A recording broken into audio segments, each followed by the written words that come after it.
நாமத்தில் தேவஜனங்களாகிய உங்களை யாவரையும் வாழ்த்துகிறோம். கர்த்தருடைய நாமத்திலே வாழ்த்தி ஆசீர்வதித்து வரவேற்கிறோம். பிரியமானவர்களே, இந்த 2022 ஆண்டின் புதிய ஆண்டின் புதிய வாழ்த்துக்களோடும் புதிய ஆசீர்வாதங்களோடும் இந்த இணையதளத்தின் வழியாக கர்த்தர் குடும்பங்களை சந்திப்பதில் மிகுந்த மகிழ்ச்சி அடைகிறோம். நம் தேவனாகிய கர்த்தர் ஒவ்வொரு நாளும் நம்மோடு இருக்கிறார். ஒரு நாளும் நம்மை கைவிடாமல் நடத்தி கொண்டிருக்கிறார்.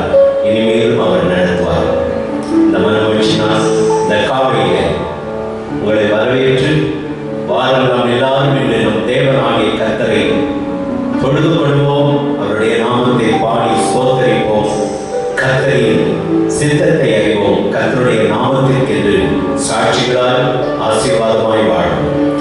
ஜெபம் செய்து கர்த்தர் நம்மை வழிநடத்தும்படி இந்த ஆராதனை நாம் துவங்குவோம். கண்களை மூடி ஜெபிப்போம். எங்கள் மகா இரக்கமும் கிருபையும் அன்பும் நிறைந்த நல்ல பிதாவே, ஒரு நாளும் எங்கள் வாழ்க்கை உடைய இரக்கங்களையும் கிருபைகளையும் தந்து அற்புதமாய் எங்களை வழிநடத்தி வந்து கொண்டிருக்கிற தயவுக்காய் ஸ்தோத்திரம்.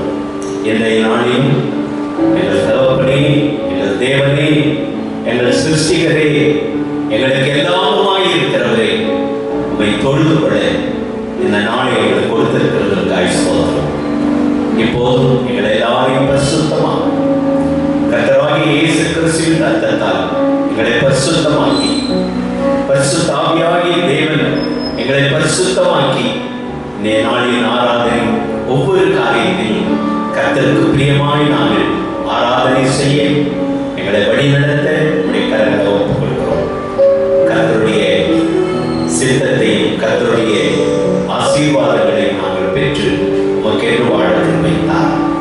பலப்படுத்தும் இயேசு கிறிஸ்துவின் நாமத்தில் ஜெபிக்கிறோம் நல்ல பிதாவே, ஆமென்.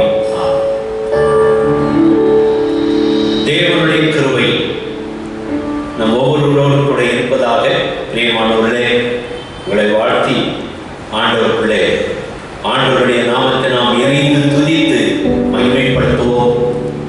தேவனின் ஆலயமே, பரிசுத்த ஆலயமே, மகிமையின் ஆலயமே, நாமே அவ்வாலயமே என்ற தேவன் வாசம் பண்ணும் ஆலயமாய் நம்மை மாற்றின ஆண்டவருடைய மகத்துவமான கிரியைகளை நாம் பாடி துதிக்கலாம். பாடல் புத்தகத்தில் 188வது பாடல்.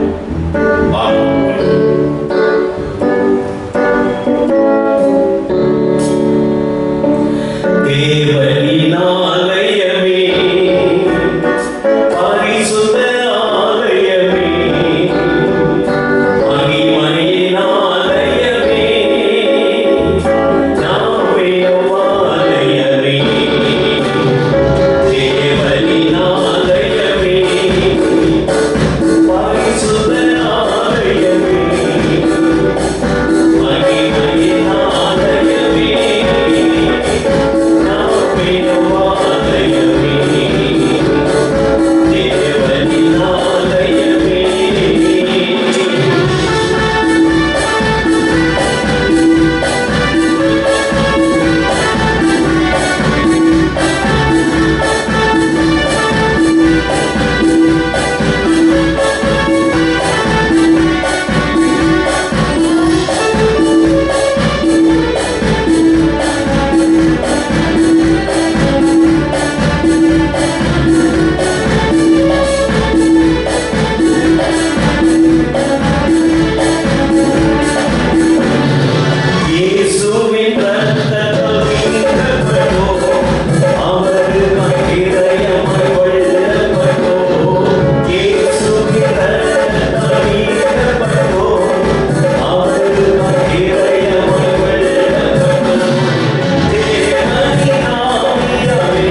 எங்கும் அவர் பிரசன்னராயிருந்தார்.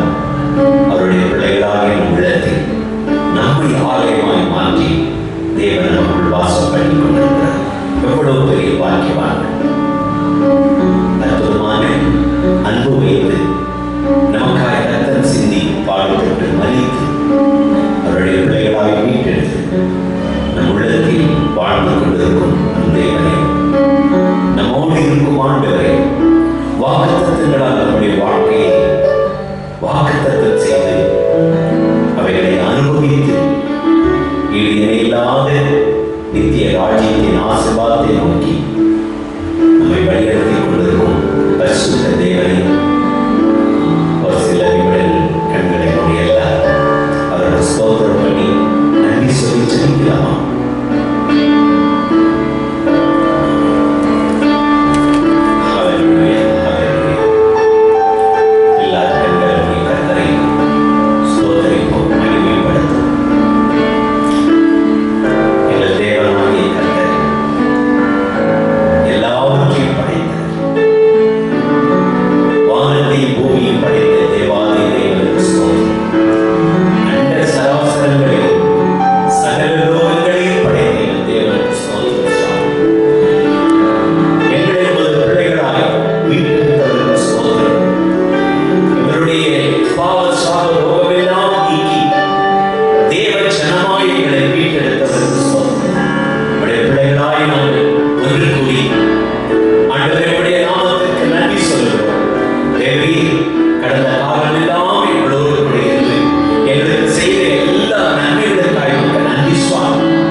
பிரியமானவர்களே, இன்றைய நாளிலும் தேவன் நம்மோடு பேசும்படி கவனமாய் கர்த்தருடைய சமூகத்திலே காத்திருப்போம். நம் தேவன் பேசும் தேவன். ஆகவேதான் மனிதர்களாகி நம்மை பேசும்படி படைத்திருக்கிறார். அவ்வளவு பெரிய ஆசீர்வாதம். ஆண்டவர் பேசுவதை நாம் கவனமாக கேட்போம். நம்ம எல்லாருக்கும் முதலாவது தெரிந்த ஒரு வேத பகுதி 115ஆம் சங்கீதத்தில் 15ஆம் வசனத்தை நம்ம எல்லாரும் மனப்படமாய் அறிந்திருக்கிறோம். அங்கே சொல்லுகிறார் தேவ ஆவியானவர், வானத்தையும் பூமியும் படைத்த கர்த்தராலே நீங்கள் ஆசீர்வதிக்கப்பட்டவர்கள். எப்படி ஒரு உறுதியோடும் வல்லமையோடும் தேவன் எவ்வளவு பெரிய காரியத்தை நம் மேலே அற்புதமாய் சொல்லியிருக்கிறார் ஆவியார். வானத்தையும் பூமியும் படைத்த கர்த்தராலே நீங்கள் ஆசீர்வதிக்கப்பட்டவர்கள். ஆகவே நாம் ஆசீர்வதிக்கப்பட்டவர்களாய் மட்டுமல்ல, கர்த்தருக்குள் மற்றவர்களுக்கும் நாம் ஆசீர்வாதமாக இருக்க வேண்டும் என்று கர்த்தர் நம்மை ஆசீர்வதித்திருக்கிறார். ஆகவே நாமும் ஆசீர்வாதமாக இருக்க வேண்டும். தேவனிடத்திலே பெற்றுக்கொண்ட ஆசீர்வாதத்திற்கு மற்றவர்களுக்கு நாம் ஆசீர்வாதமாக இருக்க வேண்டும். அதுவே கர்த்தரால் ஆசீர்வதிக்கப்பட்ட மக்களுடைய வாழ்க்கை. ஆகவே தேவன் நம்மை, நீங்கள் பூமிக்கு உப்பாக இருக்கிறீர்கள், பூமிக்கு வெளிச்சமாக இருக்கிறீர்கள். இன்னும் சொல்லும் பொழுது தேவனுடைய அன்பு, அவருடைய பாசம், இரக்கம், அவருடைய தியாகம், அவருடைய வல்லமை, அவருடைய திவ்ய குணங்கள், அவருடைய நாமத்தின் ஆசீர்வாதங்கள் எல்லாம் மற்றவர்களுக்கு முன்பாக நாம் சாட்சியாக இருக்க வேண்டும் என்று தேவன் நமக்கு சொல்லியிருக்கிறார். அதை நற்கிரியைகளில் அவர்களுக்கு காட்டும். ஆகவே நாம் கர்த்தரால் ஆசீர்வதிக்கப்பட்டவர்கள். 2022ஆம் ஆண்டில் ஆசீர்வாதமான வேத சத்தியம் நமக்கு வானத்தை பூமியை படைத்த கர்த்தராலே நாம் ஆசீர்வதிக்கப்பட்டிருக்கிறோம். அல்லேலூயா, ஆமென். ஆகவே அப்படிப்பட்ட ஆசீர்வாதம் உள்ளவர்களாய் நாம் இருக்கணும்.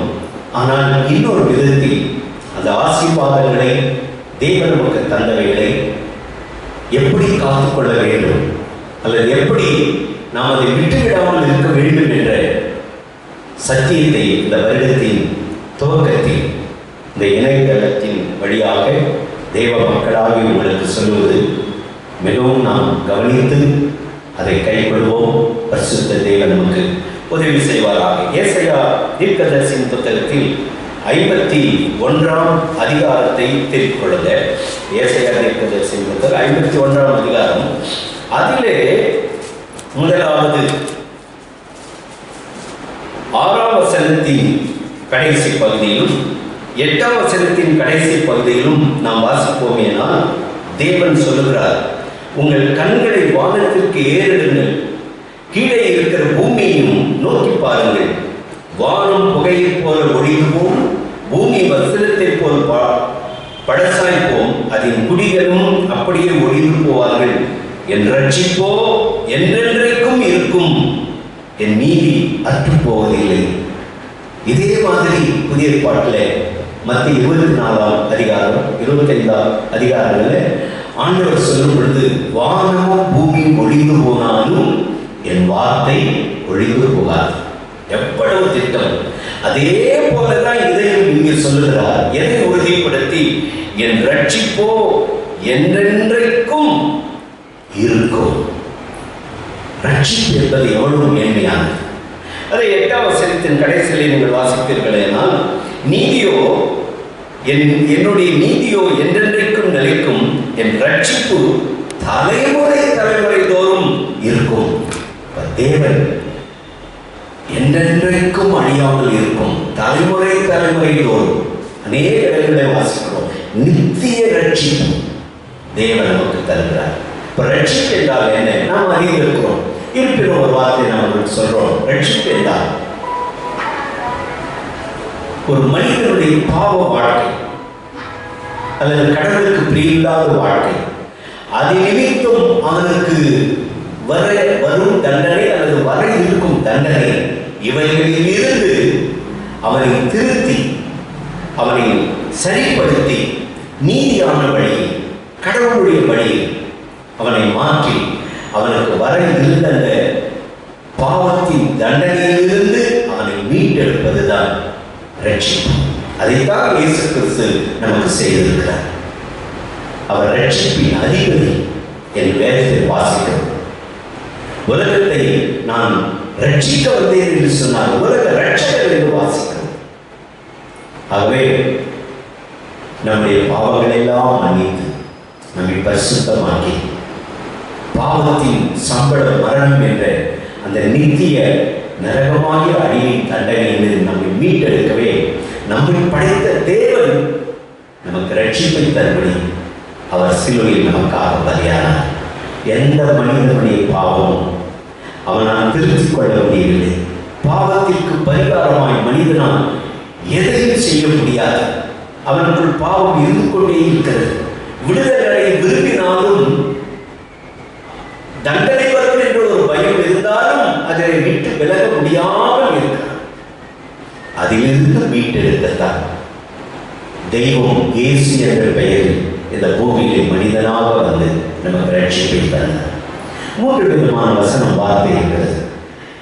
இயேசுவின் பிறப்பை குறித்து அங்கே வெளிப்படுத்தும் பொழுது மத்திய 1:21 தேவதூதன் அங்கே சொல்லும் பொழுது அவருக்கு இயேசு என்று பெயரிடுவாயா, ஏனெனில் அவர் தமது ஜனங்களின் பாவங்களை நீக்கி நம்மை ரட்சிக்கிறார். முதலாவது ரட்சிப்பென்றால் நம்முடைய பாவ வாழ்க்கையில் இருந்து நம்மை காப்பாற்றி பாவத்தின் தண்டனைக்குள்ளே விழுந்து விடாமல் நம்மை காப்பாற்றி பரிசுத்தமாக்கி பரிசுத்தமான வழியை நம்மை வழி நடத்தி பரிசுத்தமான வாழ்க்கைக்குரிய பரலோக ராஜ்யத்தில் சேர்ப்பதுதான் ரட்சிப்பு. அதற்காக கர்த்தராகிய இயேசு கிறிஸ்து வந்தார். இன்னொரு ரட்சிப்பு என்றால் இந்த உலகத்தில் பலவிதமான நாம் துன்பங்கள், தீமைகள், இழப்புகள், பல கஷ்டங்களை அனுபவிக்கிறோம். அதிலிருந்து காப்பாற்ற நீங்க எரேமியா தீர்க்கதரிசியின் புத்தகம் 1ஆம் அதிகாரத்தில் எரேமியா தீர்க்கதரிசிக்கு சொன்னார். அதை சொல்லும் பொழுது அவர்கள் உனக்கு விரோதமாக யுத்தம் பண்ணுவார்கள், ஆனாலும் உன்னை மேற்கொள்ள மாட்டார்கள். உன்னை ரட்சிக்கும்படிக்கு நான் உன்னுடனே இருக்கிறேன் என்று கர்த்தர் சொல்லுகிறார். இந்த உலகத்தில் பலவிதமான துன்பங்கள், தீமைகள், எதிர்ப்புகள், அழிவுகள், அவைகளில் நின்றும் நான் உன்னை காப்பாற்றுவேன், ரட்சிப்பேன். அதற்காக நான் உன்னோடு கூட இருக்கிறேன் என்று தேவன் நமக்கு பாவத்தில் மட்டுமில்லை, இந்த உலகத்தின் துன்பம், துயர, தீமைகளை நின்று அழிவு நின்று காக்க அவர் நம்மோடு இருக்கிறார். அந்த ரட்சிப்பையும் தருகிறார்.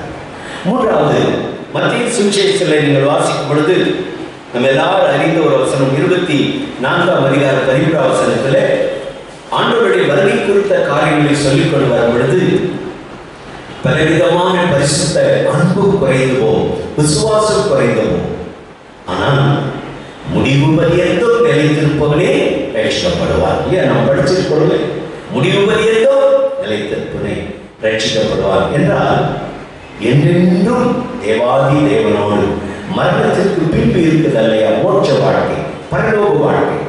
அந்த உன்னத வாழ்க்கையை என்றென்றும் நமக்கு தந்து அவரோடு வாழ வைப்பதற்காக கடைசி மட்டும் ஆண்டவருடைய பிள்ளைகளாய் இந்த பூமியிலே வாழ வேண்டும். ஆகவே பிரியமானவர்களே, ஆண்டவர் நமக்கு தந்த ரட்சிப்பை நாம் எழுந்துவிடக்கூடாது. 2வது ஒரு காரியம், எபிரேயர் நிருபத்தை கொஞ்சம் திருப்பிக் கொள்ளுங்க. எபிரேயர் நிருபம் 6ஆம் அதிகாரம், 6ஆம் அதிகாரத்தை திருப்பிக் கொள்வோம். 4, 5, 6 இந்த 2வது குறிப்பு நாம் பார்க்கிறோம்.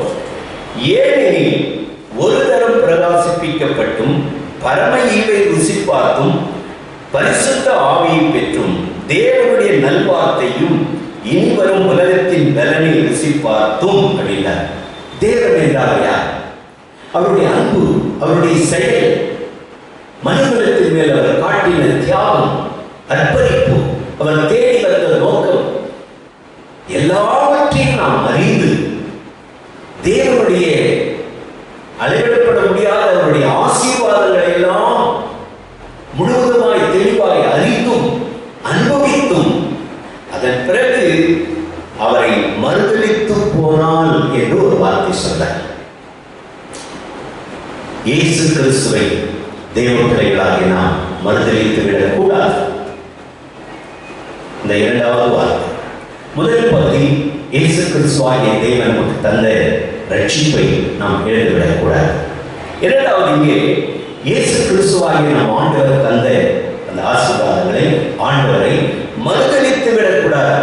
எல்லா தேவ மகிமை காரியங்களையும் ஆசீர்வாதங்களையும் அறிந்தும் அனுபவித்தும் அதன் பிறகு ஆண்டவரை மறுதலித்து போனவர்கள் தேவனுடைய குமாரனை தாங்களே மறுபடியும் சிலுவையில் அறைந்து அவமானப்படுத்துகிறபடியால், புரியுதுங்களா?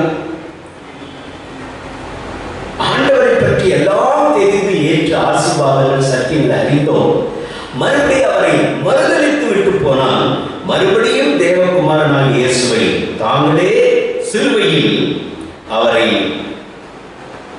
அறைந்து அவமானப்படுத்துகிறார்களால் மனம் திரும்புவதற்கு ஏதுவாய் அவர்களை மறுபடியும் புதுப்பிக்கிறது கூட மறுதலித்து விட்டு போனார். மறுபடியும் அவர்கள் கர்த்தரை கிறிஸ்துவனை அந்த வல்லமையின் ஆசீர்வாத நன்மைகளை நிச்சயவர்களால் பெற்றுக்கொள்ள முடியாது என்று இங்கு சொல்லப்பட்டது.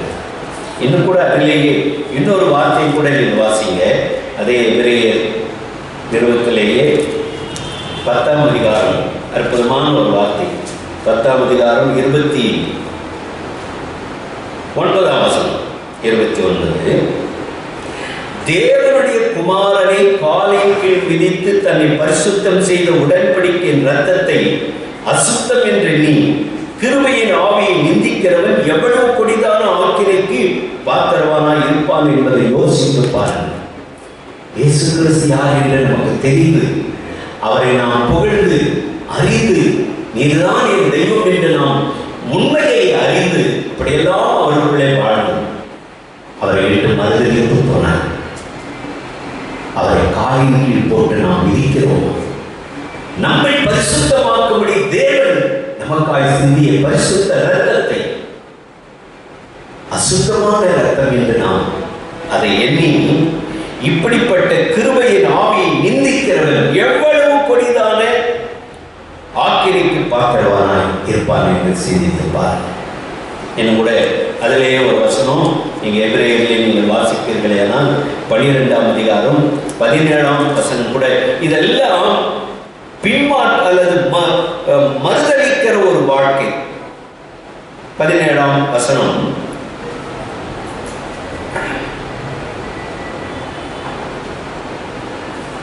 ஏனென்றால் ஏசா என்பவன் பிற்பாடவன் ஆசீர்வாதத்தை சுதந்திரித்துக் கொள்ள விரும்பியும் ஆகாதவன் என்று தள்ளப்பட்டதை அறிவீர்கள்.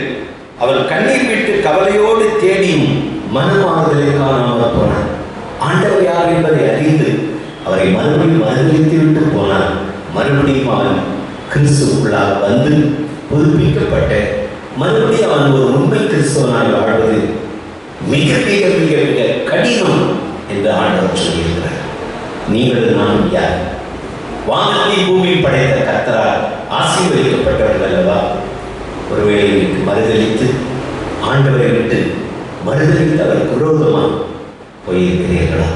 நீங்கள் போக ஒருவேளை விரும்பி இருக்க மாட்டீர்கள், ஆனால் தீய காரியங்கள் அவரை கொண்டு போயிருக்கும். இந்த ஆண்டிலே துவக்கத்தில் நமக்கு உணர்ந்துகிறார். அவரை நாம் ஒருபோதும் மறுதலித்து விடக்கூடாது. ஒரு சபைக்கு வெளிப்படுத்தல் விசேஷம் 3ஆம் அதிகாரத்தில் 8ஆம் வசனத்தில் பிலதெல்பியா அந்த சபைக்கு அவர் எழுதும் பொழுது அவர் சொல்றார், அவருடைய ஜனமாகி அன்றைக்கும் இன்றைக்கும் அவர் மக்களோடு பேசுகிறார். அவர் சொல்றார், உன் கிரியைகளை அறிந்திருக்கிறேன், உனக்கு கொஞ்சம் பலன் இருந்தும் நீ என் நாமத்தை மறுதலியாமல். பவுல் சொல்றார், இந்த உலகத்தில் எத்தனை உயர்வு தாழ்வு துன்பம் கஷ்டம் எவைகள் வந்தாலும் இயேசு கிறிஸ்துவின் அன்பை விட்டு என்னை பிரிக்க முடியாது.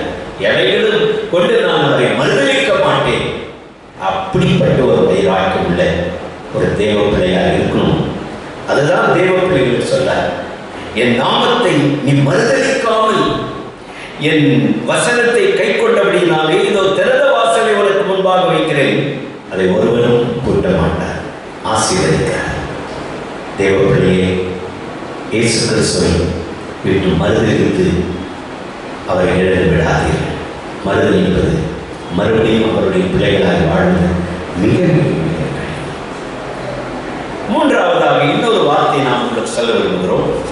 நீதிமொழிகளின் புத்தகம் நாம் அறிந்த ஒரு வசனம், 13ஆம் அதிகாரம். திருக்குறள நீதிமொழிகள் 13ஆம் அதிகாரம் 13ஆம் வசனம். நீதிமொழிகள் 13ஆம் அதிகாரம் 13ஆம் வசனம். அதிலே நம்ம எல்லாரும் அறிந்திருக்கிறோம். அதை வாசிக்க கேட்போம். வாசிங்க. திருவசனத்தை அவமதிக்கிறவர் நாசம் அடைவான், கற்பனைக்கு பயப்படுகிறவனோ பலனடைவான். என்ன ஒரு தெளிவான ஒரு சத்திய வார்த்தையை தேவ ஆவியானவர் சாலமோன் மன்னன் மூலமாய் நமக்கு எழுதி வைத்திருக்கிறார். திருவசனத்தை அவமதிக்கிறவன் நாசம் அடைவான். ஆனால் அதே நேரத்தில் திருவசனமாகிய தேவனுடைய வார்த்தைக்கு பயந்து நடக்கிறவனோ பலன் அடைவான். எனக்கு பிரியமானவர்களே, கர்த்தர் நம்மோடு பேசும்பொழுது தேவன் நம்முடைய கரத்தில் கொடுத்திருக்கிற விலை மதிக்க முடியாத அவருடைய சத்தியம் இதன் மூலமாய் தான் நம்மோடு பேசுவார். தேவன் நமக்கு கொடுத்த இந்த சத்தியத்தை, பரிசுத்த வேத சத்தியத்தை, அதன் மூலமாய் நம்மோடு தேவன் பேசும் பொழுது அதை அவமதித்து விடாதீர்கள். திருவசனத்தை அவமதிக்கிறவன் நாசம் அடைவான். எவ்வளவு பெரிய வார்த்தை பாருங்கள். திருவசனம் என்று சொல்லப்பட்டிருக்கிறது, ஆனால் அதற்கு இன்னொரு பெயர் தேவனுடைய வார்த்தை. அந்த தேவனுடைய வார்த்தை ஜீவனுடைய ஜீவ வார்த்தை என்பது கர்த்தராகிய இயேசு கிறிஸ்துவை குறிக்கும். அப்படியானா இயேசு கிறிஸ்துவின் வார்த்தையை அவமதித்து விடாதீர்கள். நாசமாய் போய்விடுவோம் என்று சொல்கிறார். நீங்கள் நானும் வானத்தை பூமி படைத்த கர்த்தரால் ஆசீர்வதிக்கப்பட்டவர்கள். மற்றவர்களுக்கு நாம் ஆசீர்வாதமாய் இருக்கும்படி கர்த்தர் நம்மை ஆசீர்வதித்திருக்கிறார். ஆனால் கர்த்தருடைய வசனத்தை அவமதிக்கும் பொழுது இன்றைக்கு எங்கு பார்த்தாலும் இன்றைக்கு நாம் காண்கிற ஒரு காரியம், சுய பலத்தை மனிதன் நம்புகிறான் ஆண்டவருடைய வசனத்தை விட. நம்மை படைத்த தேவனை, அவருடைய வார்த்தை விட தன்னை, தன் ஞானத்தை, தன் பலத்தை நம்புகிறான். இன்னொரு மனிதனை நம்புகிறான், இன்னொரு மனிதனை தேடி ஓடுகிறான். அவன் ஏமாற்றுகிறவனா சரியானவனா என்று கூட நம்ப அறியாமல் தேடி ஓடுகிறான். கிறிஸ்துவ மக்களுக்குள்ளே இன்றைக்கு நிறைய கள்ள போதகர்கள், கள்ள தீர்க்கதரிசிகள், நல்ல போதகர்கள், நல்ல தீர்க்கதரிசிகள், தேவ ஊழியர்கள், பரிசுத்தவான்கள் இருக்கிறார்கள். ஆனால் சாத்தான் சிலரை வஞ்சகமாக எழுப்பி அவங்க வருவாங்க. நாங்களும் இயேசு கிறிஸ்துவின் பிள்ளைகள் தான், நாங்களும் இயேசு கிறிஸ்துவின் ஊழியர்கள் தான், கடவுள் எங்களுக்கு எல்லாம் வரங்களை கொடுத்திருக்கிறார் என்று சாத்தானுக்குள் மறைந்து அவங்க அப்படி வெளியே வருவாங்க. ஏசாமி சொன்னார் இல்லையா, ஆட்டுத்தோலை போர்த்து கொண்டு வருகிற ஓநாய்கள். இதை தேவ பிள்ளைகள் அறிந்து கொள்ளும். ஆனால் இன்றைக்கு ஆண்டவருடைய வசனத்தை விட்டுவிட்டு அங்க ஒரு தீர்க்க தரிசனம், இங்க ஒரு வெளிப்பாடு, இங்க ஒரு அற்புதம், இதெல்லாம் என்ன? வசனத்தை விட்டு, கர்த்தரை விட்டு, அவருடைய வார்த்தையை விட்டு இதெல்லாம் அவமதித்து அங்கெல்லாம் ஓடுறது இல்லையே. நான் அவமதிக்கலையே, இல்லை. இதை விட்டுட்டு நாம தேடி ஓடுவது, ஒரு மனிதனை நம்பி ஓடுவது, ஒரு மனிதன் மூலமாய் நடக்கிற காரியங்களை தேடி ஓடுவதெல்லாம் ஆண்டவருடைய வார்த்தையை அவமதிப்பதா? மனிதனை மனிதனாக மதிப்போம், அவர்களுக்குரிய மரியாதை கொடுப்போம், கனத்தை கொடுப்போம். அவர்கள் கடவுள் அல்ல. ஆகவே பிரியமானவர்களே, ஆண்டவருடைய வார்த்தையை நீங்கள் அறிந்து கொள்ளுங்க. திருவசனத்தை, வேத சத்தியத்தை என்னாலும் நீங்கள் அவமதிக்க கூடாது. அதை நம்மை அழித்துவிடும். ஆனால் அதை அவர் சொல்லும் திருவசனத்தை ஏற்று கடவுளுக்கு பயந்து அவருடைய வசனத்தின்படி நடக்கிறவனுக்கு அவர் பலன் தருகிறார். நம்ம எல்லாருக்கும் பழைய பாட்டிலே சவுல் என்ற அரசர், அவரை குறித்து அறிந்திருக்கிறோம். தேவன் அவருக்கு ஒரு கட்டளை சாமுவேல் தீர்க்கதரிசி மூலமாக சொல்லி அனுப்புகிறார். இந்த மக்களை எல்லாம் நீ அழித்து விரும்பிச்சவர்களாக அழித்து விடும். ஆனால் அவன் அதை முழுவதும் அழிக்காமல் தேவனுடைய வார்த்தையை அவன் கீழ்ப்படியாமல் சுய விருப்பத்தின் சில காரியங்களை செய்தார். அப்பொழுது தேவன் சாமுவேல் தீர்க்கதரிசிக்கு சொல்றார், இவனை நான் ராஜாவாக இல்லாதபடி தள்ளிவிட்டேன். அப்போ தீர்க்கதரிசி ஊழியக்காரர் கேட்கிறார், சவுலின் ஊழியக்காரர், அவர் சொல்லிட்டார், என்னுடைய வார்த்தையை அவன் தள்ளிவிட்டபடியால்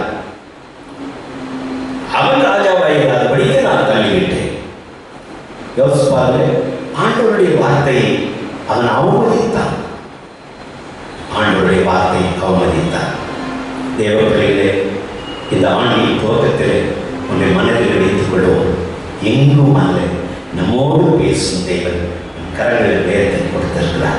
விலை மதிக்க முடியாத அவருடைய வார்த்தைக்கு பயந்து கீழ்ப்படிந்து அவருடைய வார்த்தைப்படி நாம் நடக்கும். முன்னாடி கூட நம்ம வாசித்தோம், வெளிப்படுத்தல் 3:7 அந்த சபைக்கு அவர் சொல்லும் பொழுது, கொஞ்சம் பிறகு இருந்தோம், என் நாமத்தை நீ மறுதலிக்கலை, என் வசனத்தை காத்துக்கொண்டார், என் வசனத்தை கை கொண்டார். அதான் சொல்றார் ஆண்டவர். ஒரு தீர்மானம் எடுப்போம். இயேசு கிறிஸ்துவின் வார்த்தை வசனத்தை அவமதிக்கிற மாதிரி அற்பமாய் அதை தூக்கி எறிந்து அதற்குரிய ஒரு பயபக்தி இல்லாமல் நாம் போய்விடக்கூடாது. கர்த்தருடைய வார்த்தை கனம் பண்ண அவர் சொல்லி இருக்கிறார். அதற்கு நாம் பயபக்தியோடு கீழ்ப்படிவோம். கர்த்தர் பலன் தருவார். திறந்த வாசலின் ஆசீர்வாதங்களை தேவன் தருவேன் என்று சொல்லி இருக்கிறார். இன்னொரு வார்த்தை, நான்காவதாக எரேமியா தீர்க்கதரிசியின் புத்தகம் 48ஆம் அதிகாரத்தை திருப்பிக் கொள்ளுங்க. எரேமியா 48ஆம் அதிகாரம் 10ஆம் வசனம். நமக்கு தெரிந்த ஒரு வசனம் படிச்சிருப்போம். கர்த்தருடைய வேலையை அசதியாய் செய்கிறவன் சபிக்கப்பட்டவன். என்னது? வருஷ துவக்கத்தில் எப்படி தேவனுடைய செய்தியாக இருக்கிறது? இல்லை, நீங்களும் நானும் வானத்தை பூமியை படைத்த கர்த்தரால் ஆசீர்வதிக்கப்பட்டவர்கள். அதை மறந்து கடவுளுக்குள் நாமும் மற்றவர்களும் ஆசீர்வாதமாய் இருக்க வேண்டிய நிலையிலிருந்து சில காரியங்கள் நம்மை விட தள்ளி நாமும் ஆசீர்வாதத்தை இழந்து நாம் மற்றவர்களுக்கு ஆசீர்வாதமாய் இருக்க முடியாமல் போவதற்கு சில தீய குணங்கள், தீய வழிகள், தீய திட்டங்கள், தீய ஆவிகள், பிசாசுகள் நம்மை கெடுப்பார். ஜாக்கிரதையா இருப்போம், எச்சரிக்கையா இருப்போம், விழித்திருப்போம், கவனமா இருப்போம். இங்க சொல்றாரு, இந்த 4ஆவதாக நாம் பார்க்கும் பொழுது ஆண்டவருடைய வார்த்தை என்ன சொல்லு? கர்த்தருடைய வேலையை அசதியாய் செய்கிறவன் சபிக்கப்பட்டவன் அப்படின்னு நாம பார்க்கிறோம். கர்த்தருடைய வேலை ஒவ்வொரு ஊழியக்காரருக்கும், ஒவ்வொரு விசுவாச மக்களுக்கும், அனைவருக்கும் ஆண்டவர் ஒவ்வொரு காரியத்தை கொடுத்திருக்கிறார். ஒவ்வொருவரும், சிலருக்கு பாடம் வரும், சிலருக்கு இசை வாசிக்கும் ஒரு ஊழியம், சிலருக்கு ஆலோசனை சொல்லும் ஊழியம், சிலருக்கு உதவி செய்யும் ஊழியம், சிலருக்கு நிர்வாகம் செய்யும் ஊழியம், சிலருக்கு திட்டமிடும் ஊழியம், சொல்லிட்டே போகலாம். பெரிய பெரிய ஸ்தாபனங்கள், சபைகள், ஊழியர்கள் நிறைய கொடுத்திருக்கிறார். ஒவ்வொருவருக்கும் 5 விரல்கள் இணைந்து ஒரு வேலையை செய்யும். ஒரு விரல் 2 விரல் தனியாய் செய்வது கஷ்டம். அதுபோல தேவன் எல்லாருக்கும் ஒவ்வொருவருக்கும் ஒரு காரியத்தை கொடுத்திருக்கிறார். 5 தாளந்து ஒருத்தர் இடத்துல, 2 தாளந்து ஒருத்தர் இடத்துல, 1 தாளந்து ஒருத்தர். அதுபோல எல்லாருக்கும் ஆண்டவர் ஒவ்வொன்றை கொடுத்திருக்கிறார். அதை அசட்டையாக நாம் செய்ய வேண்டாம். கர்த்தரை கணக்கு கேட்பார். சிறப்பாய் நாம் செய்து முடிக்கும் பொழுது சொல்றார் இல்லையா, நல்லது உண்மையுத்தம் உள்ள ஊழியக்காரனே, கொஞ்சத்தில் உண்மையாக இருந்தார், உன்னை எஜமானுடைய சந்தோஷத்துக்குள் பிரவேசி, உன்னை அநேகத்தின் மேல் அதிகாரியாக்குவேன். உண்மையாக நாம் கர்த்தர் கொடுத்ததை அசட்டியாக செய்யாமல் ஜாக்கிரதையாக நாம் செய்யும். சோம்பேறித்தனமாய் கர்த்தருடைய வேலை நம்மிடத்தில் கொடுத்ததை செய்யக்கூடாது. நிர்விசாரமாய் நாம் அதை ஒருபோது செய்யக்கூடாது. மிகவும் கவனத்தோடும், உத்தரவாதத்தோடும், பொறுப்போடும், ஞானத்தோடும், தேவ கிருபையின் பலத்தோடும் நாம் கர்த்தர் கொடுத்தவைகளை பலனை எதிர்பார்த்து நாம் அவைகளை செய்ய வேண்டும். பலன் என்றால் கர்த்தர் எதற்காக நம்மிடத்தில் அதை கொடுத்தாரோ அதற்குரிய பலன் அவருக்கு நாம் கொடுக்கணும். என்ன ஒரு வார்த்தை! கர்த்தருடைய வேலையை அசட்டியாக செய்கிறவர்.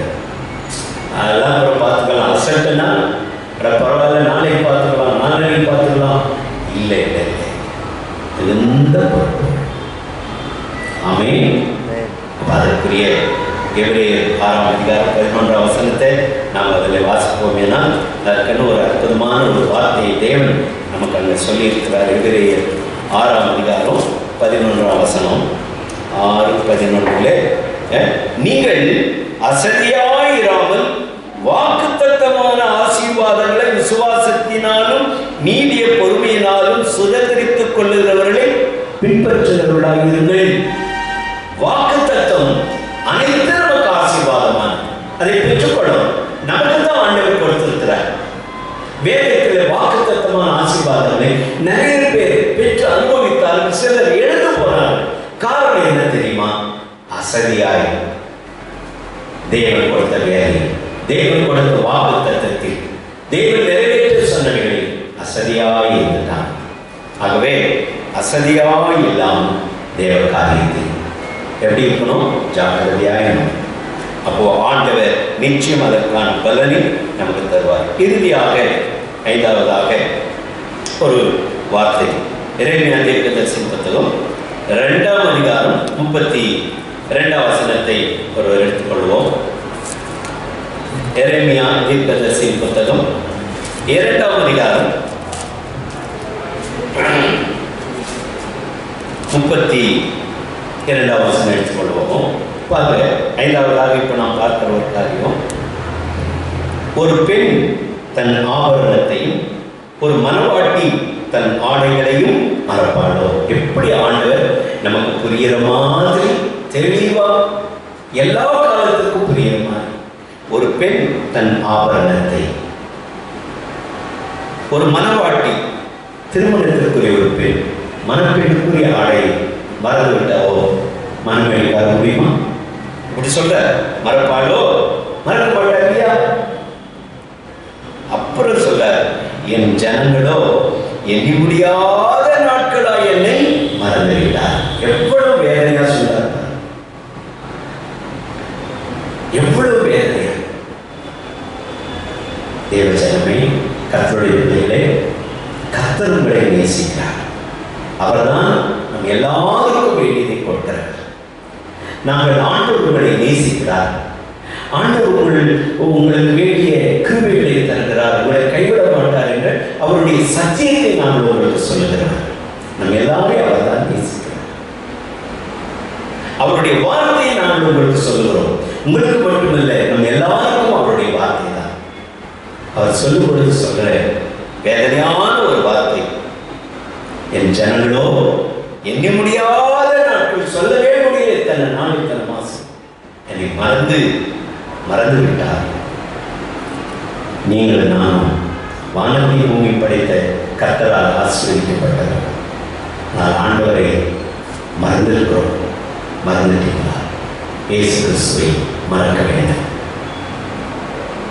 எண்ணி பாருங்க, இயேசு கிறிஸ்துவை மறந்துட்டோமா?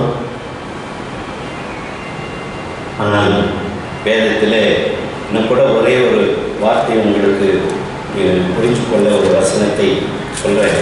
ஓசியாவின் புத்தகம் 4ஆம் அதிகாரம்,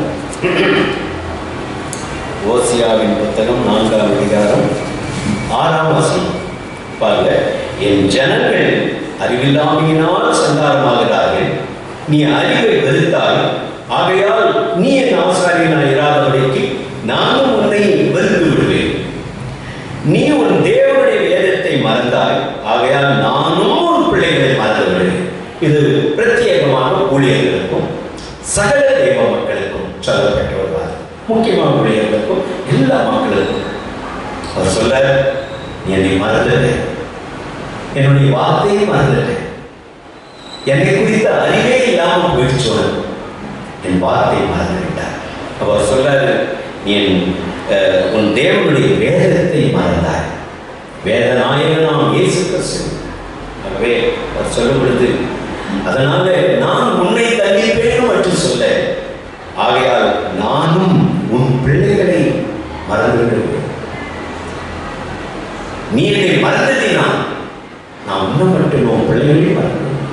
பெற்றோர்கள் நான் உன் பிள்ளைகளுக்கு சம்பாதிக்கும் அநேக ஆசீர்வாதம் ஒன்று, தேவன் நம்மை மறவாமல் காக்கிறார் இல்லையா? ஏசாயாவை வாசிக்கிறோம், ஒரு தாய் தன் பாலகனை மறப்பாளோ, அவள் மறந்தாலும் நான் உன்னை மறவேன். எப்படி தேவன் நம்மோடு வெளிப்படுத்தி பேசி தாய் இப்போ நான் உங்களை மறக்க மாட்டேன் என்று நிறைய வேதத்தில் வாசிக்கிறோம். அவர் நம்மை ஒருபோதும் மறக்க மாட்டார். நான் அவர் சொல்ல, என் ஜனமே என் முடியாத நாளாய் மறந்து போயிருக்கிறார். என் அன்னைக்கு வா. அவரிடத்தில் நாம் உணர்ந்து திரும்பினார். மறந்துடாதீங்க, அவர் நம்மை ஒருபோதும் மறக்கிறார்.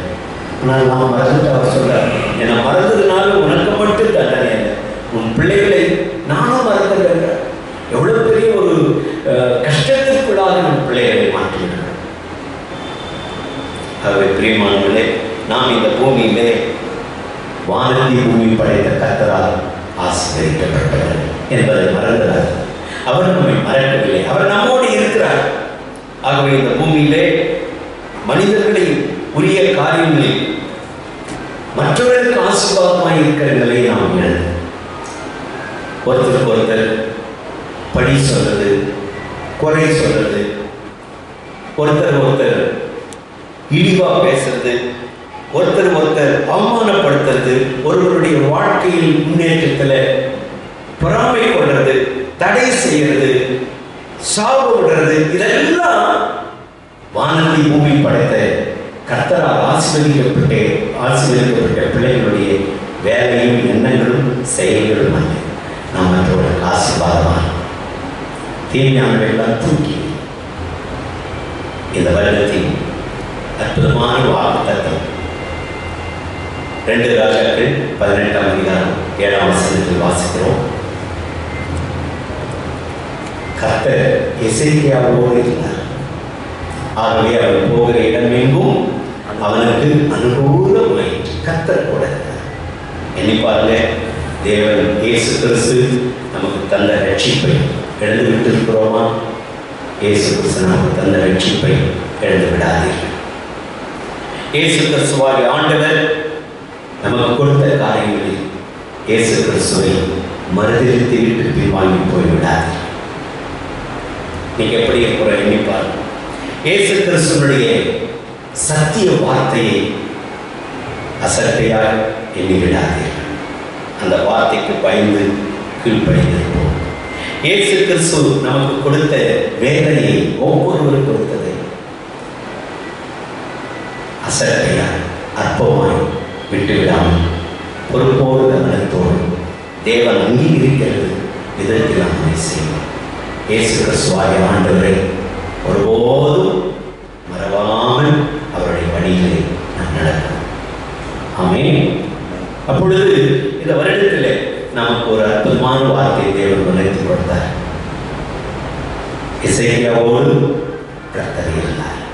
நம்மோடு இருப்பதற்காக தான் இந்த சத்தியங்களை ஆண்டவர்கள் உணர்த்தி கொடுக்கிறார். தேவன் நம்முடைய அனைத்து காரியங்களையும் போகிற அனைத்திலும் அவர் நமக்கோடு இருந்து வழிநடத்தி அனுகூலமாக நம்மை மகிழ்ச்சியாக்கி நிச்சயம் வாழ வைப்பார்.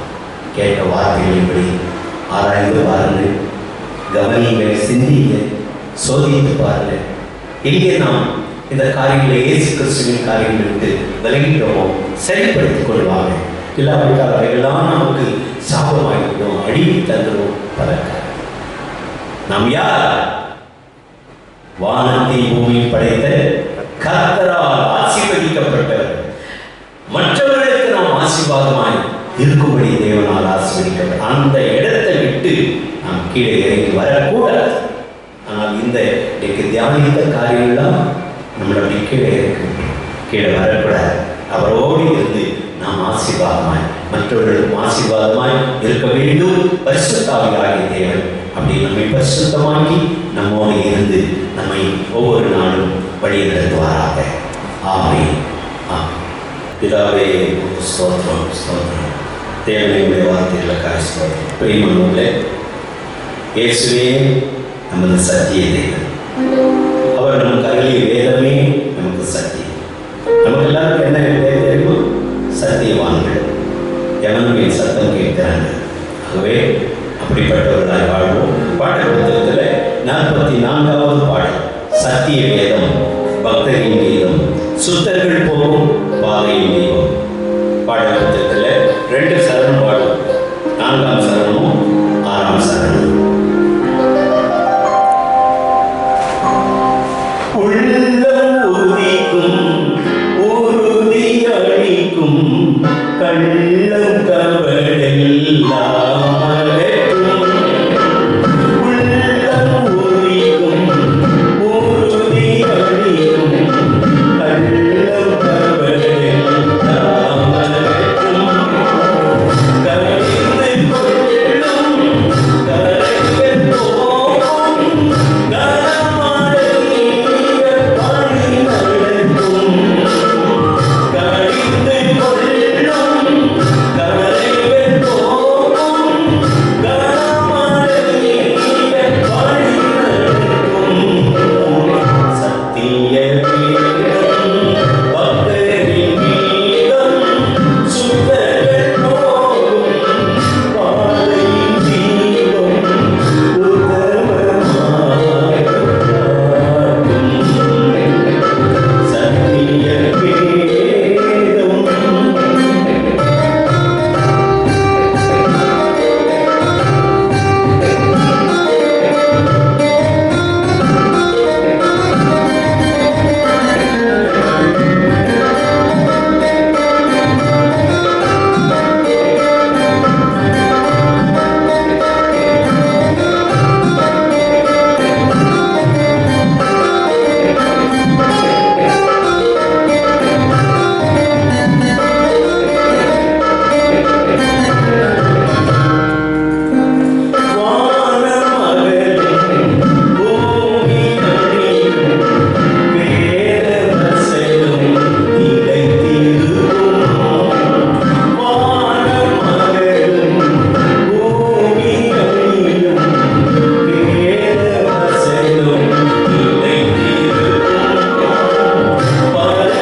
வேதம்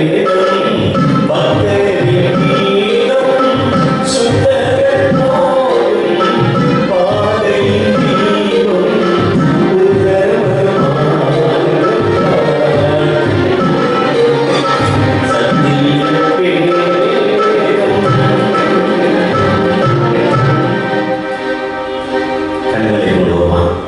கர்த்தருடைய வேதம் நம்மை கடித்துக் கொள்ளும். நம்மில் இருக்கிற கரைகளெல்லாம் போகும்.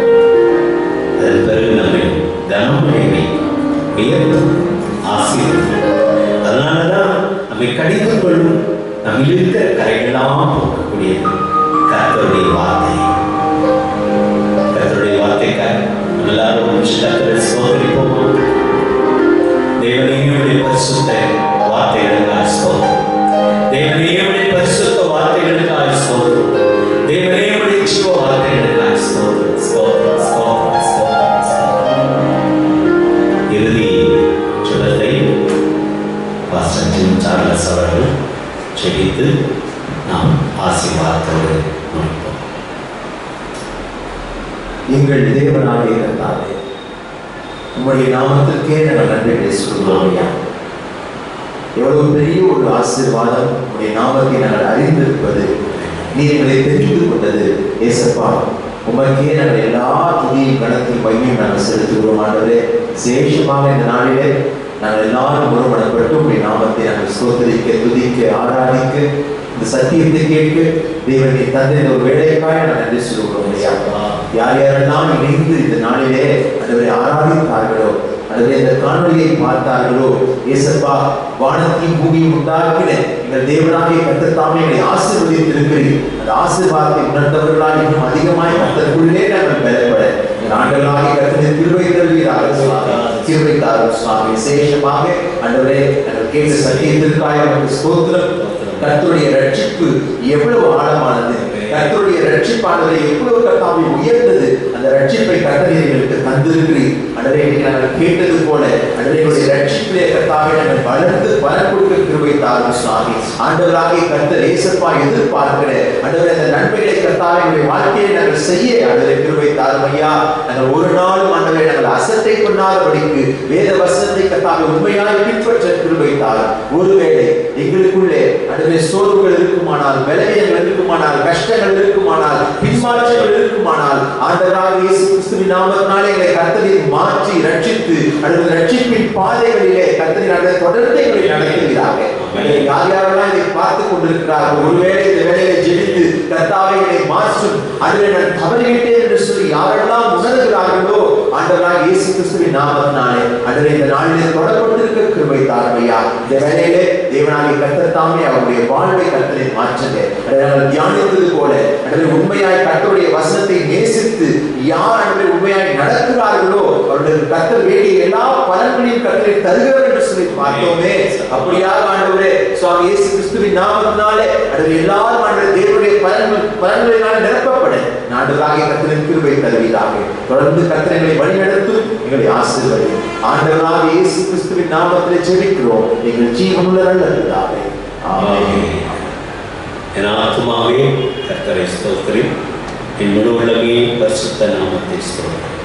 என் ஆத்துமாவே கர்த்தரை ஸ்தோத்திரி, அவர் செய்த சகல உபகாரங்களையும் மறவாதே.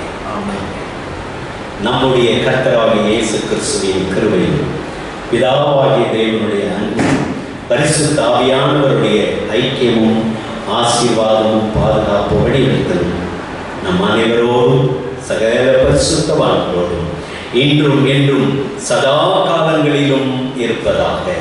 ஆமென். அல்லேலூயா, அல்லேலூயா, அல்லேலூயா, அல்லேலூயா, அல்லேலூயா, அல்லேலூயா. கர்த்தர் உங்கள் ஒவ்வொருவரையும் ஆசீர்வதிப்பாராக. எல்லா கர்த்தருடைய நாமத்திலே ஸ்தோத்திரமும் வாழ்த்தலும் சமாதானமும் உண்டாவதாக.